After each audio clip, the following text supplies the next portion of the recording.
Bonjour et bienvenue sur le live Facebook de Imaz Presse Réunion. Un live, vous en avez l'habitude maintenant, que vous retrouvez sur notre page Facebook Imaz Presse Réunion, page officielle, et également sur notre site internet www.iperreunion.com et www.imazpresse.com. On le dit toujours, c'est deux adresses pour un même lieu.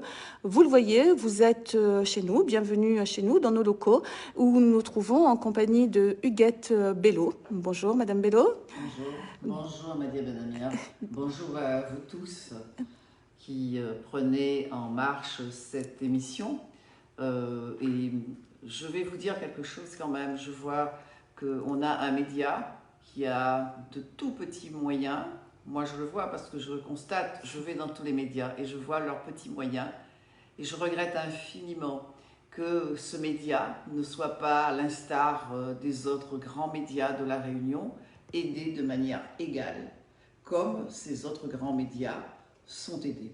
Chacun a besoin d'être aidé parce que c'est votre argent, c'est notre argent, c'est l'argent du contribuable. Il n'y a pas une cassette personnelle d'une collectivité, ça nous appartient. Et donc, je fais cette remarque pour que les Réunionnais se rendent compte combien leur argent doit être réparti de manière égale. Il n'est pas normal que le média Antenne Réunion, qui est un grand média, obtienne 1 million d'euros, que les deux autres journaux locaux aient 750 000 euros et qu'un autre média en ligne ait autant d'argent et c'est passé en séance plénière au Conseil régional. Et c'est vraiment regrettable. C'est cela aussi dans notre société qu'il faut changer. Et ça amène, c'est une attitude extrêmement discriminatoire, condamnable. Et j'espère que les Réunionnais se rendent compte, parce que les médias informent. Et donc, nous avons besoin de toute cette information qui soit libre, qui soit transparente. Merci Madame Bello. Vous l'avez entendu, chers amis qui êtes avec nous. On est avec Huguette Bello. Huguette Bello rentre toujours et directement dans le vif du sujet. On y est. Juste le temps pour moi de vous présenter ma collègue Margot Malinge, qui relaiera comme d'habitude l'ensemble des questions que vous poserez juste après le petit face-à-face que j'aurai avec Madame Bello. Vos questions seront relayées et Madame Bello y répondra en direct. Alors, Huguette Bello, je l'ai dit, vous rentrez, vous n'êtes pas maîtrise de langue de bois, vous rentrez directement dans le vif du sujet. Vous êtes une femme de contact depuis vos années de présence sur la scène politique réunionnaise.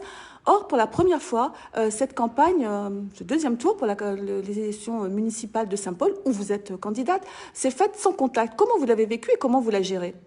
C'est une campagne qui est inédite. Après la Covid qui a frappé le monde entier et qui nous a impacté et qui a impacté la société réunionnaise. Et on le sait bien, ça a touché de nombreuses familles, des travailleurs qui sont aujourd'hui à l'allocation chômage et de nombreuses entreprises peut-être qui ont vraiment beaucoup de mal et certaines même mettront la clé sous la porte.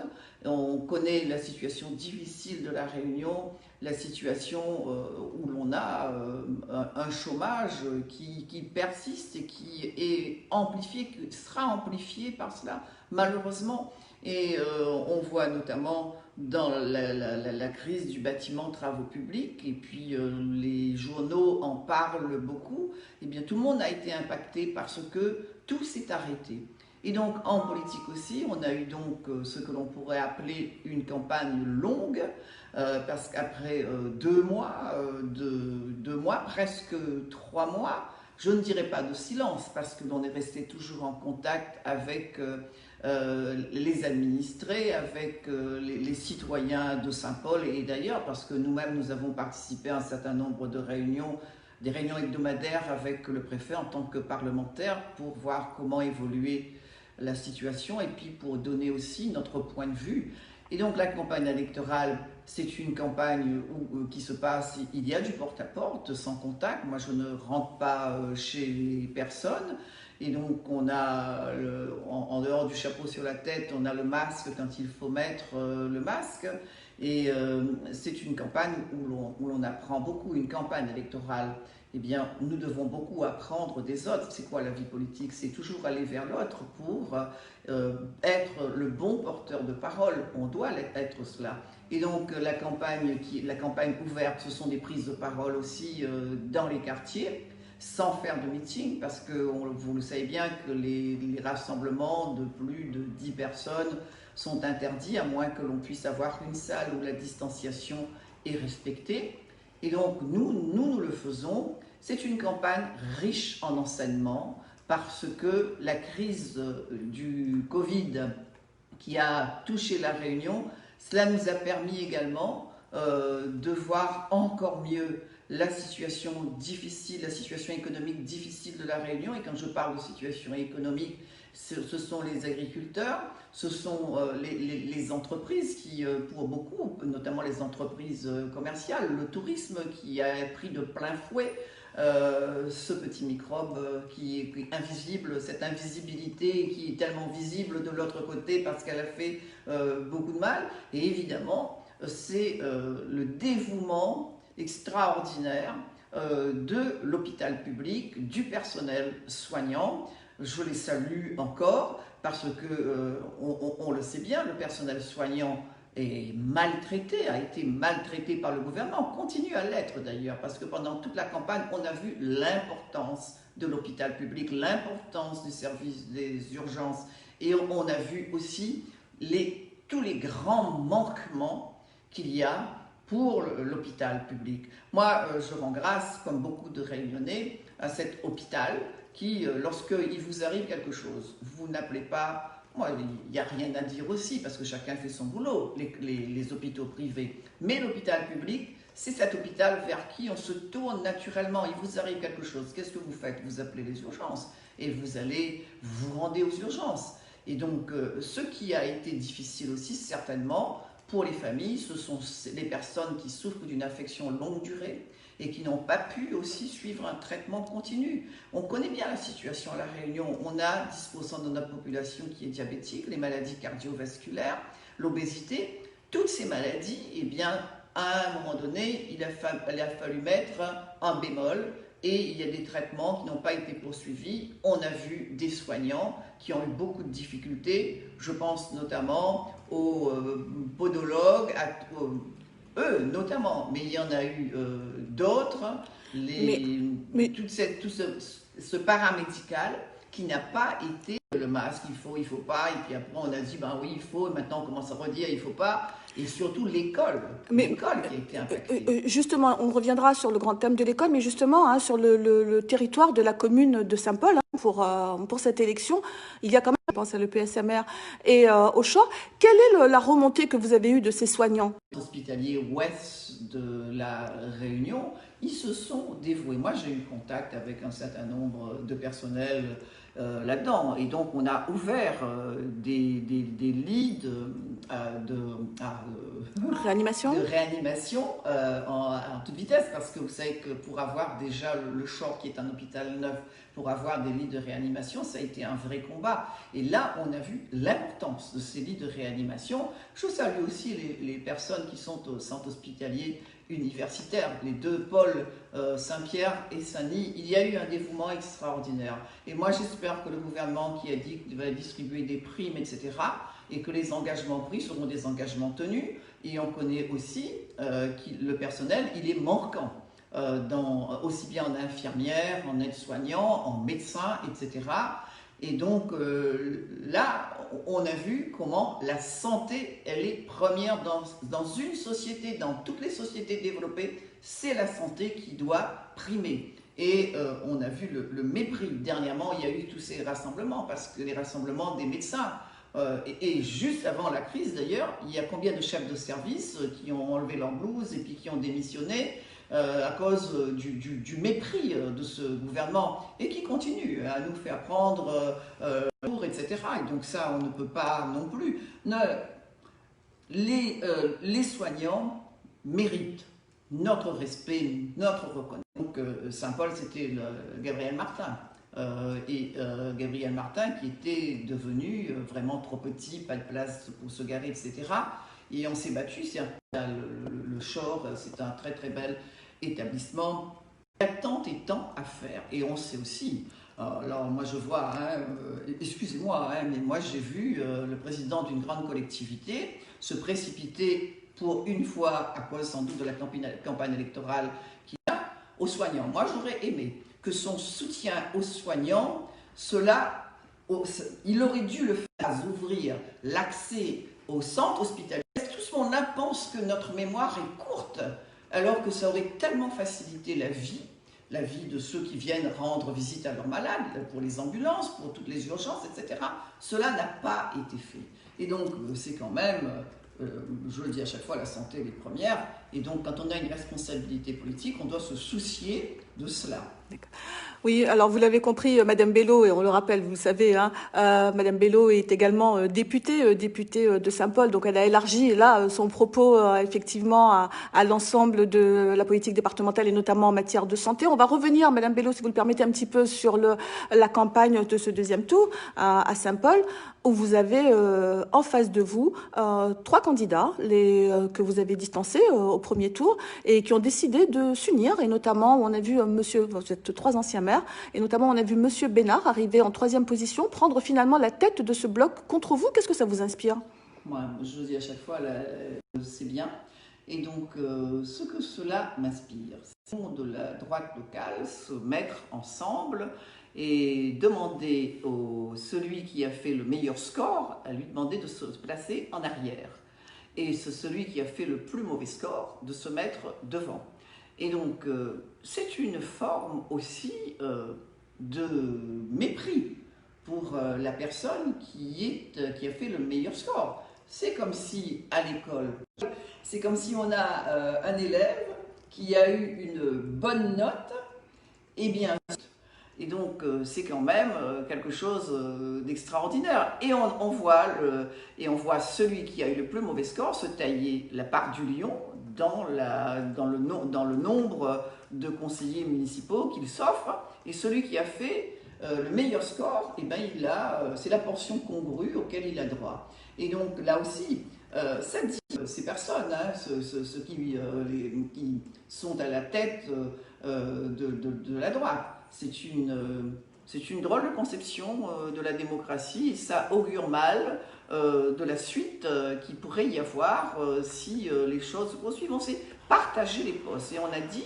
à moi la mairie, à toi le territoire de la côte ouest, et puis à l'autre l'Espel Tamarun, sans s'accorder sur un programme. Vous savez, je vois que l'on a repris, ils ont repris dans leur projet, ils ont repris notamment la cantine à 1 euro, et beaucoup critiqué auparavant, et qu'ils ont remis, ils n'avaient pas ça dans leur programme, c'est reparu dans leur projet le 5 juin. Et donc, à l'école, quand on dit, et donc nous, notre projet, il a été établi aussi avec des conseils citoyens qui se sont tenus à Saint-Paul, dans tous les quartiers. On a travaillé beaucoup d'acteurs sociaux avec les syndicats, etc. Les strates de la société saint-pauloise. Saint-Paul, ce sont 107 000 habitants. Saint-Paul, ce sont également 38 000 familles, et il y a 33% de personnes qui sont affectées par le chômage, et des personnes qui vivent aussi en dessous du seuil de la pauvreté. Et quand on fait de la politique, la considération que l'on a, c'est aussi cet état des lieux pour bâtir un programme. Voilà, notre programme, nous l'avons dit aussi, nous avons au Saint-Paul est immense, 24 400 hectares, c'est la commune la plus étendue qui va du Battant des Lames au sommet des montagnes et qui culmine à 3019 mètres, c'est le Gros Morne qui culmine là-haut le bas, c'est très joli. Et il y a aussi le magnifique territoire de Mafat, où il y a aussi beaucoup de choses à faire, notamment en matière d'eau potable et en matière de déchets, etc. Parce qu'on a 80 000 touristes qui vont à Mafat et qui vont à Pat, à Mafat. Et il y a beaucoup de choses. Je peux dire un petit mot d'abord sur Mafat, parce que je vais oublier ce qui a été fait pour le siècle de la Salazie au col des Bœufs, un parking sécurisé pour qu'on puisse mettre sa voiture là-haut et être tranquille, avoir un gardien. Là-haut au Maïdo, la sortie du Maïdo, pour qu'il y ait une sortie, ils ont des enfants qui vont à l'école.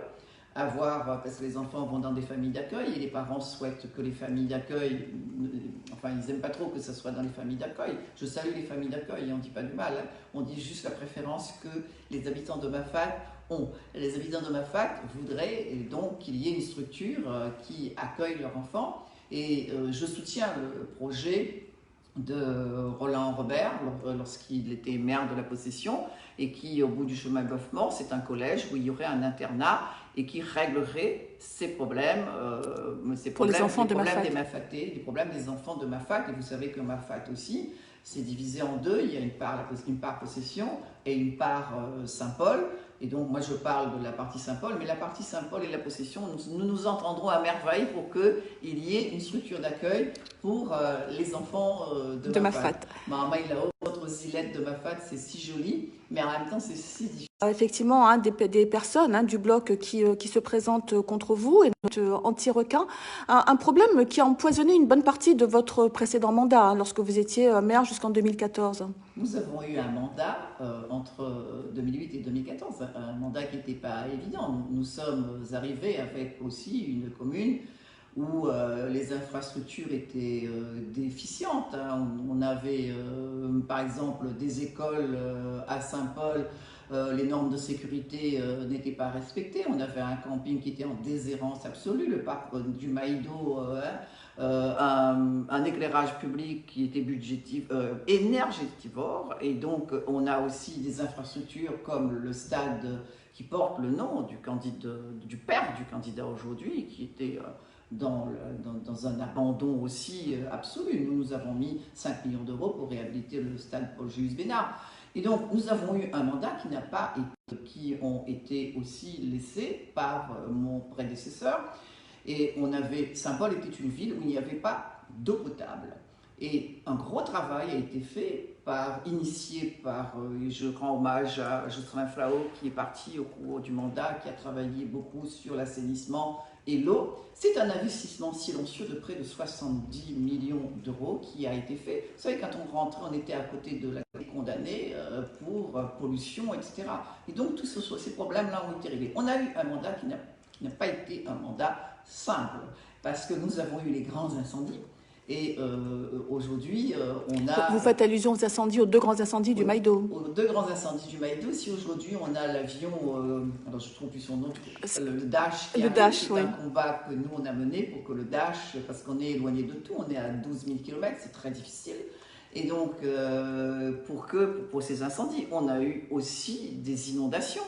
Et malheureusement cette année, excusez-moi, je fais un aparté, malheureusement cette année, on n'a pas du tout de pluie. Saint-Paul, l'Ouest, c'est la région où on a en général 40 jours de pluie par an. Je reviens donc, c'était une période où l'on a eu des inondations. On a été obligé de mettre le bacard d'eau entre la Grande Fontaine pour ne pas que la vieille ville soit inondée. Et évidemment, on a eu le problème requin. En 2011, il y a eu ces attaques, c'est douloureux. Les familles ont été endeuillées. Et lorsque l'on perd un enfant, c'est un deuil qui est perpétuel, en quelque sorte. Et donc, c'est quelque chose de difficile. Et donc, et ensuite, il y a eu beaucoup, l'économie en a pâti. L'économie de la cité balnéaire en a gravement pâti. Et donc nous, ce que nous voulons faire au cours de ce mandat qui vient, parce que nous avons beaucoup travaillé, nous étions aux affaires en 2011. Nous avons initié par exemple le filet. Il y a beaucoup de choses, les vigies requins. On ne nous a pas beaucoup aidé. On a été obligé d'acheter les Juste je me permets de vous couper, Madame Bello, justement à propos de ces filets et l'amende. Voilà, il y a eu une amende de 350 000 euros, oui. Sans compter qu'il y avait des filets qui n'étaient pas du tout adaptés, qui avaient été placés. On n'a pas su les relever au moment où il fallait, les relever. Et donc, ce sont 18 millions que l'on a mis à la mer. Et lorsque j'étais maire de Saint-Paul, ce que je regrette infiniment, la grande collectivité, on a encore le courrier du premier vice-président à l'époque qui n'a pas souhaité investir du tout là-dedans. Et après que je sois partie, on a 1 million qui ont été mis à la mer avec cela. C'est pour cela que nous allons, et à l'époque nous avions beaucoup travaillé, nous avions fait venir des spécialisations, nous avons travaillé aussi avec les scientifiques, nous avons travaillé avec les ingénieurs, ce que nous allons faire, parce que nous avons, et donc donné les moyens. On a 24 km de trait de côte, 12 km de sable blanc. On a la plage de Boucan, la plage des Roches Noires, on a l'Ermitage. Mais les plages de Boucan, les sites de Boucan et de Roches Noires, nous allons les doter de filets. Et chacun d'un filet pour les activités nautiques et d'un filet de baignade.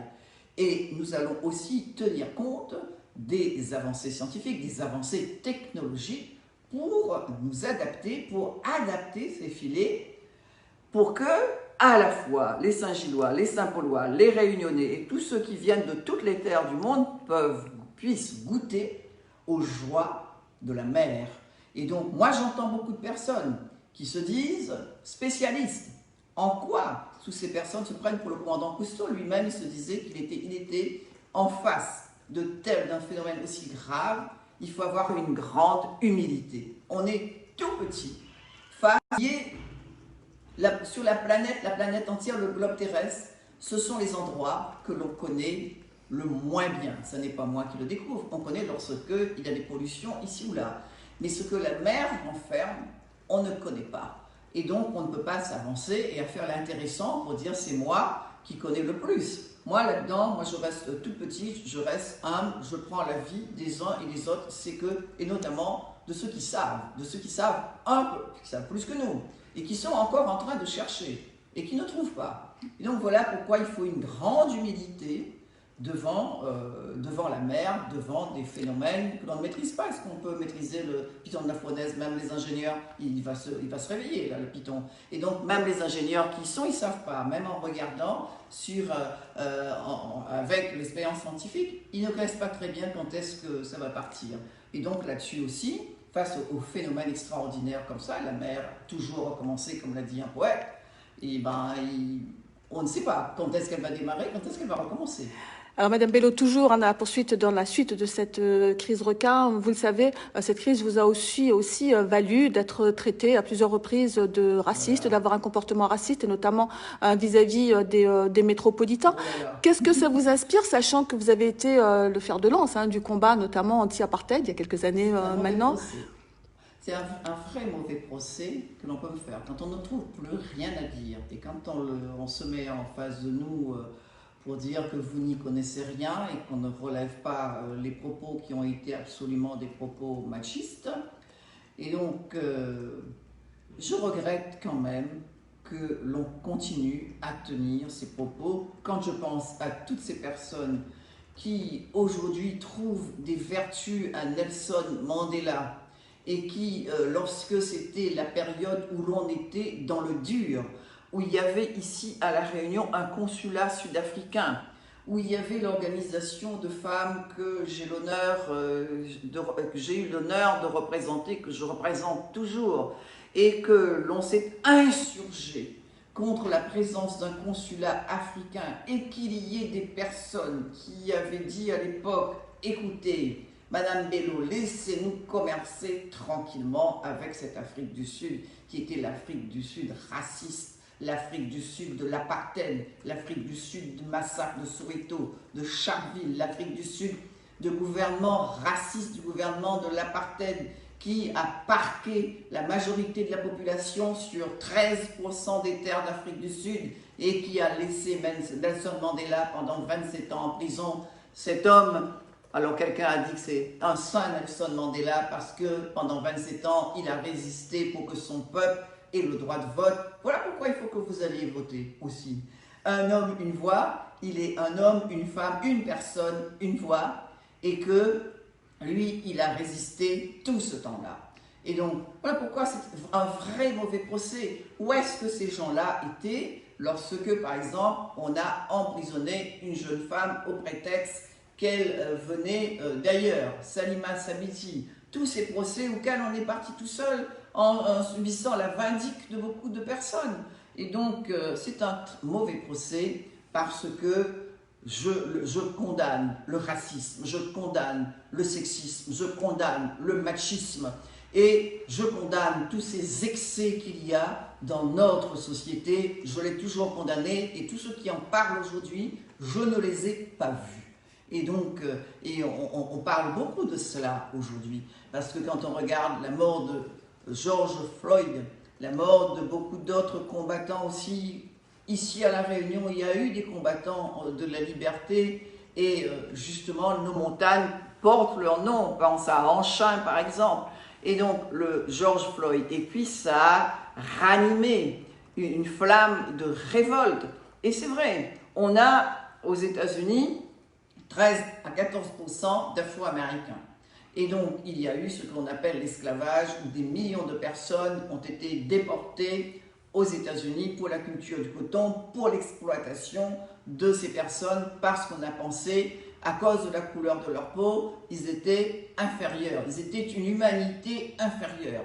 Et Lincoln, lorsqu'il y a eu la fin de la guerre de sécession, on a dit aux esclaves, écoutez, on va vous donner une jument et 40 acres de terre, 16 hectares de terre. Cela n'a jamais été fait, alors que pour les Japonais, en 88, lorsqu'on a pensé qu'il y a eu des dégâts qui ont été faits aussi, qu'ils ont été aussi, ils ont été stigmatisés, il y a eu 20 000 $ qui leur ont été donnés. Ça, on a donné. Mais la promesse pour les Afro-Américains n'a jamais été tenue. Comme ici à La Réunion, on connaît bien l'histoire de La Réunion, en 1848, il y a eu la fin de l'esclavage. On a indemnisé tous les propriétaires d'esclaves, ils ont été indemnisés. Et nous, les descendants, les Afro-Réunionnais, on est toujours en train de ramer parce que nous, on n'a pas été reconnus. On nous a dit, allez travailler de manière très dure pour connaître qu'est-ce que c'est la liberté. Si on prend d'autres peuples, si on prend par exemple Haïti, où on leur a demandé de payer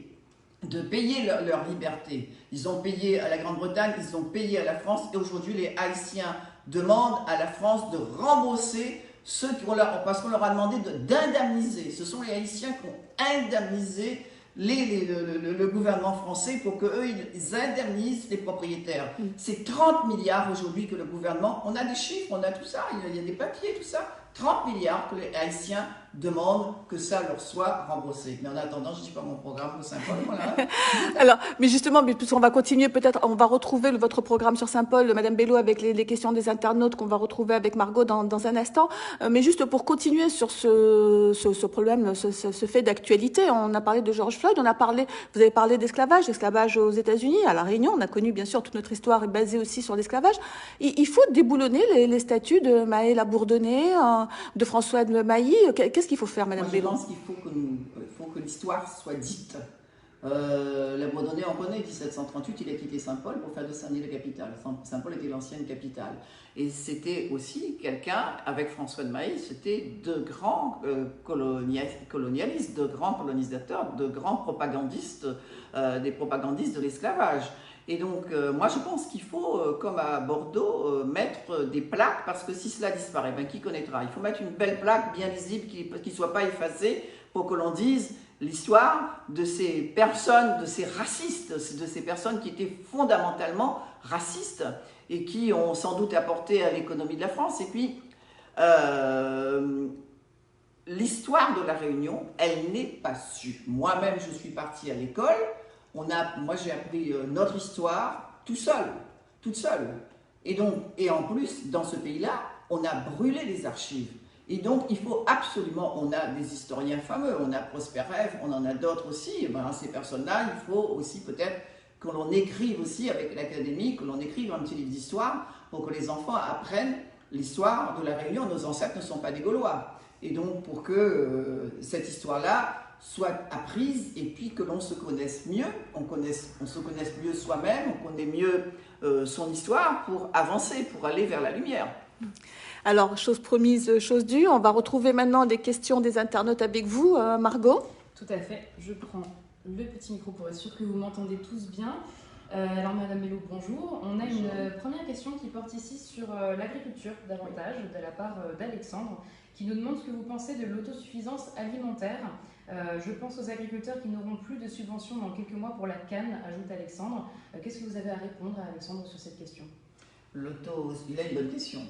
Presque l'autosuffisance alimentaire, et on l'en a expérimenté lors de la crise de la Covid, que c'est une nécessité absolue. On est une île, la Réunion, de 1500 km², on a 24 000 hectares de canne aussi, autant que la ville, la commune de Saint-Paul.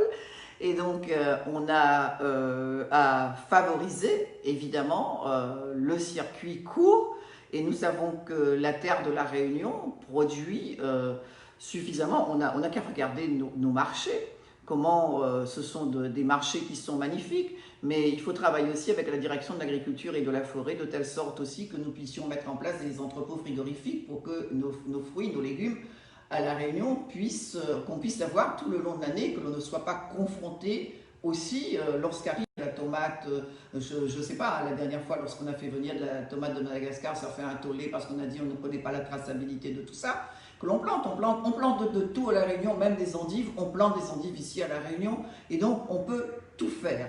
Et donc là aussi, ce sont des entrepôts frigorifiques qu'il faudrait que l'on, pour conserver ces légumes, pour que tout le long de l'année, on ne soit pas avec de la Covid, des oignons à 30, et donc pour la ville de Saint-Paul, c'est la ville de Saint-Paul, c'est la commune de Saint-Paul aujourd'hui qui est la première productrice d'oignons, ça n'est plus la petite île, et on peut faire même dans l'année, si on s'en occupe, on peut faire 2 productions d'oignons, et l'oignon, l'ail, pour un curry créole, je connais l'ail, l'oignon, et donc là, il faut vraiment que nous nous en occupions. Il faut aussi que nos enfants puissent manger aussi les produits de la terre de la Réunion. Voilà pourquoi je prône aussi des ateliers classe 4 pour que dans nos restaurants scolaires arrivent des carottes coupées, du chouchou coupé, etc. Il ne reste plus au restaurant et ça peut créer de l'emploi à la Réunion. Croyez-moi, je suis petite fille, un dossier que je soutiens, et pareil pour la canne. Et donc, je trouve qu'à un moment donné, il faut mettre tout le monde autour de la table pour la canne à sucre. On a le sucre de canne, eh bien, on est une des régions qui produisons avec les Antilles le plus de sucre de canne pour l'Europe. Et on est concurrencé aujourd'hui par le Vietnam, par tout un tas de pays. Et on sait aussi que la Réunion, elle est pionnière en matière de la canne. On a eu des personnes comme Émile Hugo qui ont beaucoup travaillé sur le sujet. Aujourd'hui, il est mort depuis très longtemps et ses livres se vendent toujours. Et que la canne à sucre, aujourd'hui, elle est utilisée seulement à 30% de sa capacité en matière énergétique, la bagasse, etc. Et donc, on a beaucoup de choses à faire. Moi, je souhaite vraiment qu'il y ait ces états généraux de la canne et que l'un et l'autre, on ne va pas aller dans son coin pour dire il faudra faire telle ou telle chose, il faut que l'on fasse ensemble. Margot, nouvelle série de questions avec vous? Oui, alors on a des questions très variées, hein, je vous préviens, là ça portait sur l'agriculture, on a des questions sur la jeunesse, sur la rentrée, etc. Mais on a aussi également, je prends dans l'ordre, une question sur l'errance animale, donc une question évidemment absolument, c'est dans mon programme. Très importante à La Réunion. Voilà cette personne donc, qui nous demande, Yachine, qui nous demande comment est-ce que vous allez gérer l'errance animale à La Réunion. Il fait notamment allusion à la fourrière du TCO. Vilain, que c'est moche cette fourrière du TCO qui n'est pas entretenue, et donc l'errance animale. Si vous regardez dans notre projet, eh bien nous on est aussi pour qu'il y ait des refuges pour accompagner les familles, pour que ces animaux que nous aimons, eh bien qu'on ne laisse pas, parce que c'est tragique lorsque l'on voit une bête écrasée sur la route, et donc on a beaucoup à travailler également avec tout cela. Moi, j'aime les bêtes. Margot? Alors, on continue, comme je vous l'ai dit, avec des questions assez variées sur la jeunesse, cette fois. Donc, Alexandre, à nouveau, qui nous pose une question en disant « Madame, pensons à nos jeunes également. Nous avons des jeunes sportifs également qui sont très talentueux. Pourquoi ne pas faire de Saint-Paul le pôle universitaire sportif de l'océan Indien, hein, complètement. Nous avons de la place pour ce type de création, donc que faire pour les jeunes et puis pour les jeunes dans le sport plus précisément. Ouais, vous savez que c'est aussi, on a une belle jeunesse, la jeunesse c'est l'avenir pour sa famille, c'est l'avenir pour son quartier, c'est l'avenir pour sa ville, c'est l'avenir pour la Réunion et pour la nation. Et donc on doit, avec la jeunesse, et d'abord l'animation dans les quartiers, on a à faire un effort aussi, puisque la jeunesse c'est aussi l'école. La jeunesse, c'est l'école, et donc le décrochage scolaire, il faut qu'on lutte contre le décrochage scolaire. On a un programme éducatif global, apprendre à nager, parce que apprendre, lire, écrire, compter, bien sûr, apprendre à nager, apprendre l'anglais, l'initiation à l'art, initiation à la musique, initiation également aux arts plastiques. On veut mettre en place même une bourse pour les jeunes réunionnais avec un jury d'ailleurs, hein, pour que on aille aussi, parce qu'on est dans un environnement indien-océanique, et donc pour aller voir chez les autres comment aussi ça se passe. Et donc ce qu'il dit en matière de pôle, d'être pionnier et d'être un pôle universitaire, vous savez que Saint-Paul n'est pas doté de pôle universitaire. On a le port à côté, on a l'école d'architecture, on est idéalement situé pour avoir un pôle universitaire, d'autant qu'à Saint-Paul, on a la zone de Cambé, qui est la dernière grande zone à aménager à La Réunion après Pierrefonds. On a de l'espace, et donc les jeunes personnes, c'est aussi prendre en considération aussi les compétences de nos jeunes. Et donc on ne peut pas, les parents ne peuvent pas se résoudre à dire mon enfant a bac plus 5, plus 6, plus 7, et puis arrivé au bout de tout cela, on lui dit écoutez, il faut aller faire un PEC. Et donc, moi, j'ai vu aussi, chez beaucoup de personnes que j'ai pu rencontrer, une grande amertume quant aux sacrifices qui ont été consentis par les parents, quant aux diplômes que ces enfants ont reçus, et qu'ils ne peuvent pas mettre leurs compétences au service de l'île qui les a vus naître. Et donc, je n'irai pas plus loin, mais ça n'est pas une réflexion, mais il y a une urgence à faire en sorte que nos jeunes, eh bien, ils puissent offrir toutes les compétences qu'ils ont pu acquérir au long de leur vie, de leur parcours scolaire, de recherche, etc. On en a besoin. On en a besoin dans toutes les matières aussi. Vous savez aussi, si je peux continuer aussi, pour dire ce qui est important dans nos sociétés aussi. Il y a le jeune. Si je ouvre une petite parenthèse, pour dire aussi ce qui est important, ce sont nos arlors, nos seniors. Et sans eux, on ne serait pas aujourd'hui à être dans cette salle. Ce sont eux qui ont défriché, qui ont construit, qui ont mis en place des infrastructures dans des conditions extrêmement difficiles, qui ont donné leur dos au soleil. Il faut que notre société leur apporte reconnaissance, leur apporte soutien, leur apporte solidarité. Nous, à Saint-Paul, par exemple, c'est le portage et repas qui a été abandonné. Ce portage et repas, nous allons le faire. Des logements qui soient adaptés à leur situation.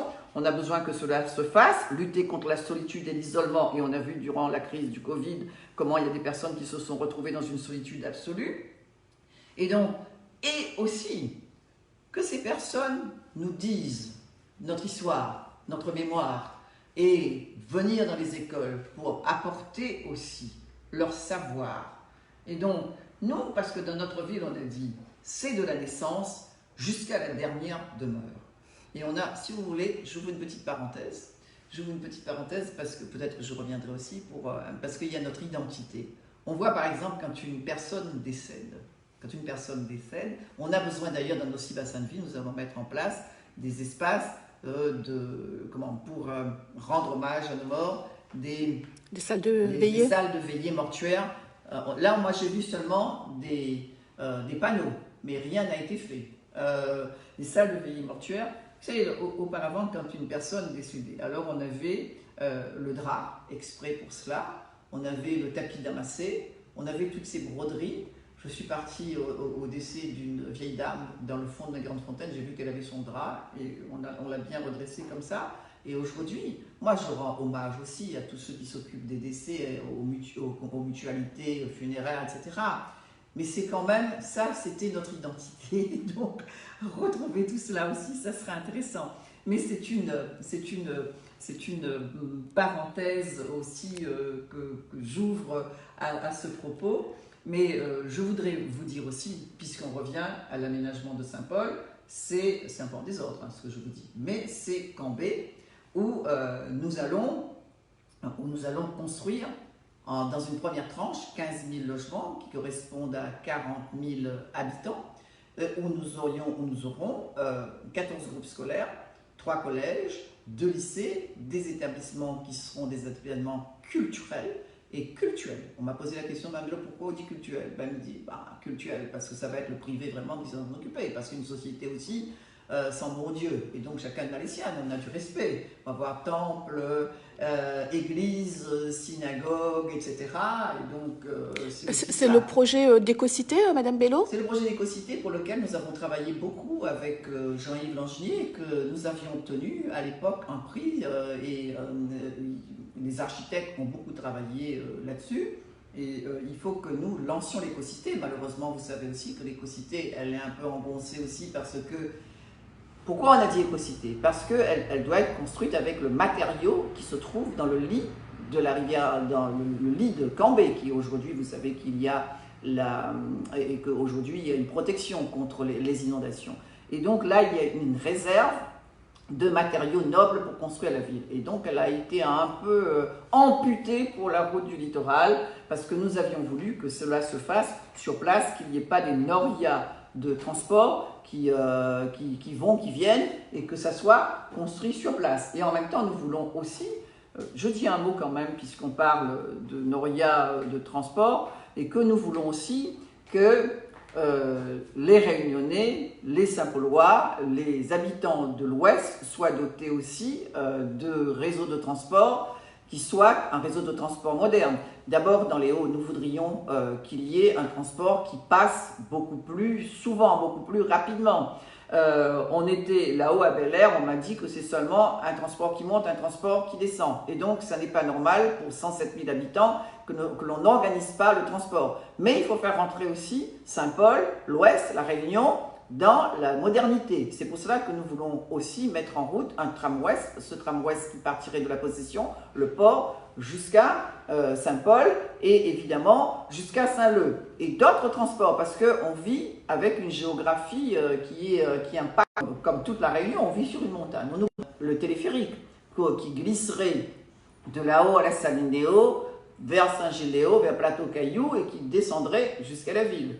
Et donc, ça aussi, c'est à mettre dans les dossiers que nous allons étudier, pas seulement étudier, que nous allons lancer ces grands dossiers de transport lorsque nous serons là. Et il y a également le vélo. Maintenant, il y a le vélo avec le moteur. Ce qui est dommage quand même. Vous savez, on a la région qui est compétente pour le transport et la communauté d'agglomération aussi. Elle a mis en tout et pour tout 70 000 € pour le vélo. Et on a mis 128 millions pour la NRL. Donc ça se voit aussi qu'il n'y a pas non plus de vision pour le transport. Alors on a une question justement sur le transport d'un de nos internautes. Donc je me permets de rebondir sur les habitants des Hauts, justement, qui se trouvent oui, bien sûr. C'est ce dont vous parliez. Pensez-vous possible de réaménager le transport en créant des gares dans les Hauts, peut-être avec des minibus et leur rapatriement via des grands bus vers Saint-Paul-Centre? Absolument, mais c'est ce qui manque le plus. Moi, j'ai rencontré des personnes qui me disent qu'elles abandonneraient bien leur voiture et qu'il n'y a pas suffisamment de bus. Et puis, ils passent d'ailleurs trop tard. Quand le bus passe à 6 heures, eh bien, on ne rattrape plus le car jaune en bas pour aller à son travail à Saint-Denis. Il faut que ça soit plus fréquent. Par exemple, notre voisine d'île Maurice, tous les 5 minutes, il y a un transport qui passe. Ils ont pu mettre leur rame de métro et puis nous, on est encore en train de ramer pour avoir un transport qui soit un transport convenable. Vous savez, dans des villes comme Dunkerque, Compiègne, il y a 35 villes en France qui, aujourd'hui, ont mis en route et certaines depuis 1975, un transport gratuit. Ce qui fait que aujourd'hui, les personnes ne prennent plus leur voiture. Et donc là, il y a des arbitrages aussi à faire sur le plan municipal. Il y a des arbitrages, parce qu'aujourd'hui, vous voyez les embouteillages. Vous voyez les embouteillages, même on va agrandir la route, c'est affreux. Et puis, ça impacte la vie personnelle, la vie des familles. Parce que la voiture, il faut la payer, il faut payer l'assurance, il faut payer l'entretien, il faut payer l'essence. Ça impacte à 30% au moins le salaire des familles. On n'en peut plus avec le transport. Et si on n'a pas de transport, on ne peut pas aller travailler. Et donc voilà pourquoi le transport, c'est vraiment pour le territoire, pour la Réunion en entier, un sujet majeur, comme le logement est un sujet majeur. C'est pour cela aussi que nous voulons faire, dans notre projet, on a 2500 logements, parce que tout le monde a vu le rapport de la Fondation Abbé Pierre, où à La Réunion, il y a 104 000 personnes qui sont vivent mal dans des logées. conditions déplorables. Voilà. Et donc, quand on a 2 ou 3 générations sous un même toit, ça n'est pas possible. Il y a des demandes dans l'Ouest sur les 28 000, 30 000 demandes de logement. Il y a 8 000 dans l'Ouest, dont 6 000 à Saint-Paul. Et dans ces 6 000 à Saint-Paul, on a 75% de ces personnes, eh bien, elles ont un revenu de moins de 1 000 euros. Voyez pourquoi il faut que nous on fasse des T2 et des logements de bonne qualité. Et nous allons construire des logements, quand c'est possible, des casataires. Quand des cases jumelées, et quand ça n'est pas possible, on doit faire aussi un logement en hauteur, et ben il faut qu'il soit aussi écologique. Madame Bello, on a énormément de questions, donc on va retrouver nos internautes. Voilà, encore le temps pour une ou deux questions peut-être. Une question, alors on parlait des jeunes tout à l'heure, bon, on a pris plusieurs chemins entre-temps, mais une question qui porte sur la rentrée. Comment allez-vous faire, Madame Bello, si vous êtes élue maire? Comment allez-vous gérer la rentrée prochaine, tout en sachant que le Covid sera toujours présent? D'abord, ce que je pourrais dire, c'est que déjà la rentrée actuelle, elle a été très mal gérée. Je connais des directeurs d'école qui disent qu'eux-mêmes, ils ont entrepris à mettre en place, dans leur propre établissement scolaire, à imaginer eux-mêmes comment il faut faire.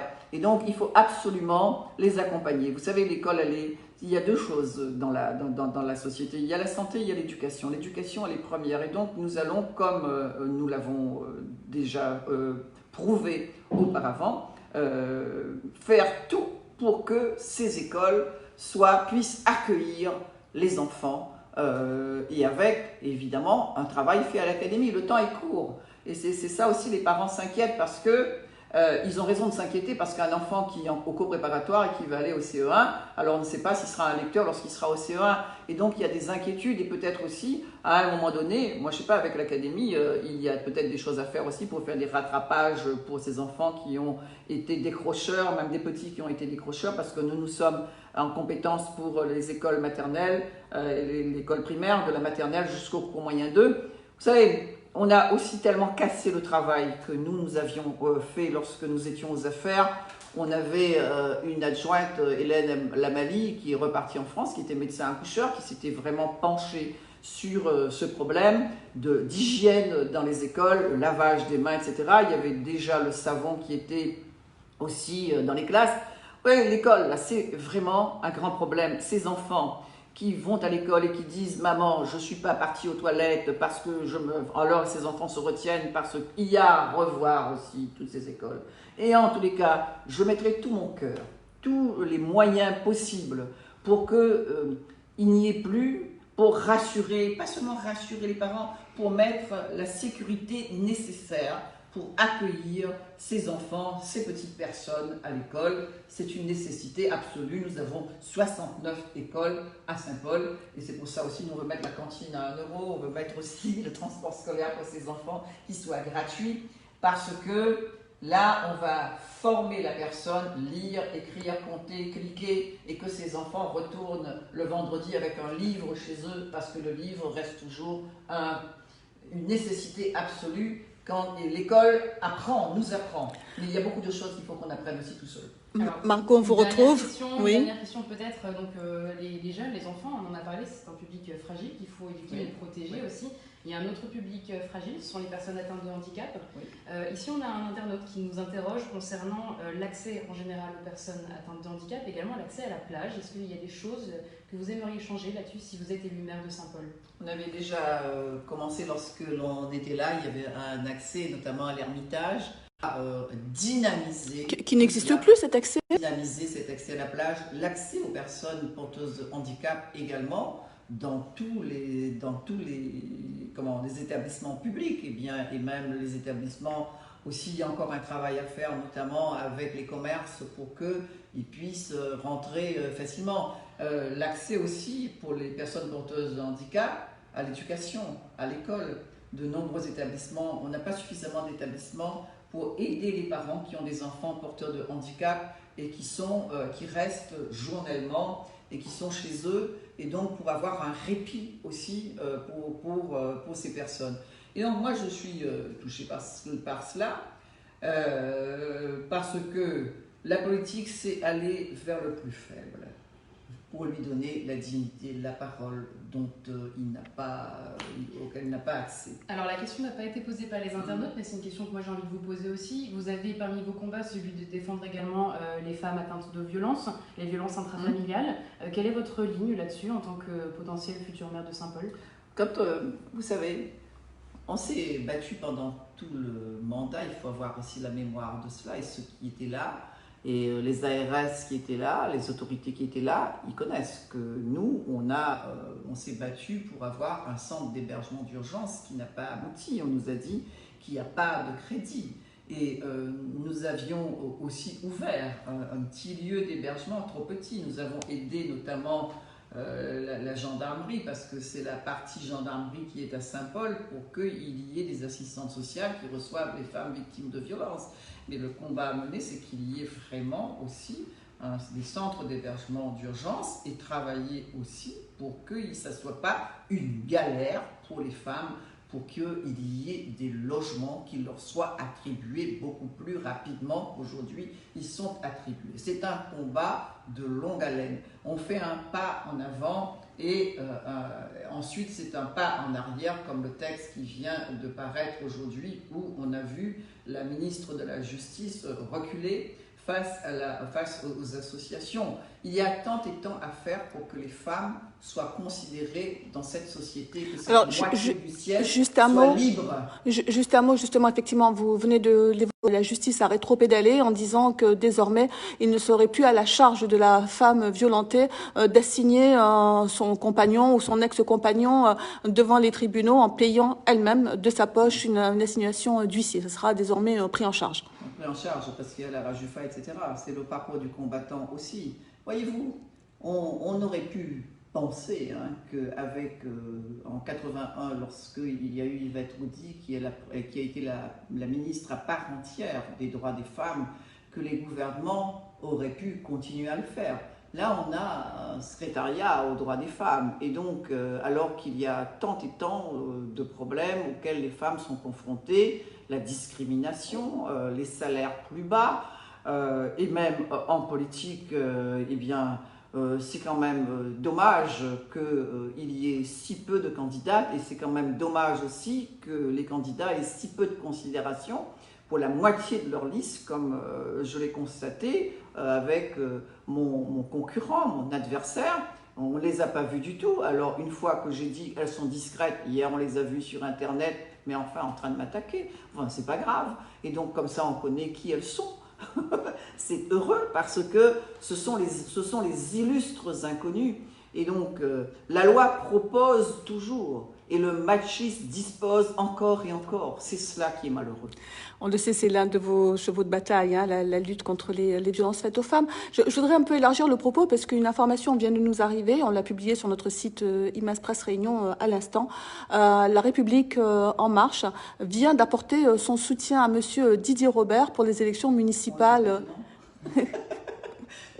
C'est pas étonnant, ça veut bien dire ce que ça veut dire avec la République En Marche, qui a mis en place des réformes, des réformes scélérates, comme la réforme de la retraite. Et j'ai jamais entendu dire ces derniers temps que cette réforme des retraites, elle allait être, avec la Covid, revue et corrigée. Mais non, on a reculé. On a un gouvernement qui est un gouvernement ultra-libéral, qui saigne les petits, et donc qui aujourd'hui diminue, lorsque l'on voit aujourd'hui l'état de notre société. Et non seulement c'est un gouvernement qui soutient les plus riches, mais qui discrimine même la classe moyenne en prend pour son grade. Et donc, moi je sais pas, on sort à lui avec son soutien, parce que je sais pas si ça va lui apporter beaucoup de choses, étant donné le niveau d'amour que les Réunionnais et les Français en général portent à ce gouvernement. Alors, la transition est trouvée pour une prochaine élection. On va faire un petit peu de politique fiction. Madame Bello, vous êtes élue, on imagine, vous êtes élue maire de Saint-Paul dimanche soir. Lundi matin, vous vous réveillez en disant quoi? Ah, je vais aller travailler à la mairie de Saint-Paul ou je prépare de suite les prochaines régionales? Non, je vais me réveiller en me disant j'ai un gros travail à faire parce que nous avons pris des engagements pour 107 000 Saint-Paulois. Saint-Paul, il faut redresser les finances de Saint-Paul, certainement. On nous a dit qu'il y a un rapport de la Chambre régionale des comptes qui est arrivé, mais nous n'avons pas la teneur de ce rapport de la Chambre régionale des comptes. La commune a été abîmée et nous voyons notre adversaire vouloir la démanteler avec 15 arrondissements. Alors moi, je ne sais pas s'il connaît l'étymologie de l'arrondissement, l'histoire, la géographie des arrondissements. Donc on ne veut pas que cette commune soit démantelée. On veut avoir une commune qui vive, qui soit...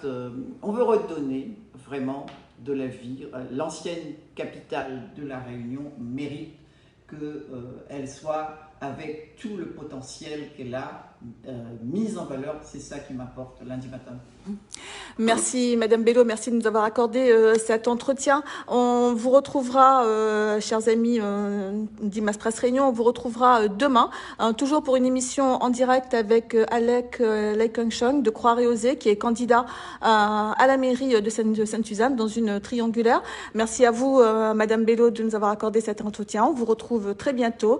Passez une bonne journée. À bientôt. La meilleure, la plus jolie pour vous.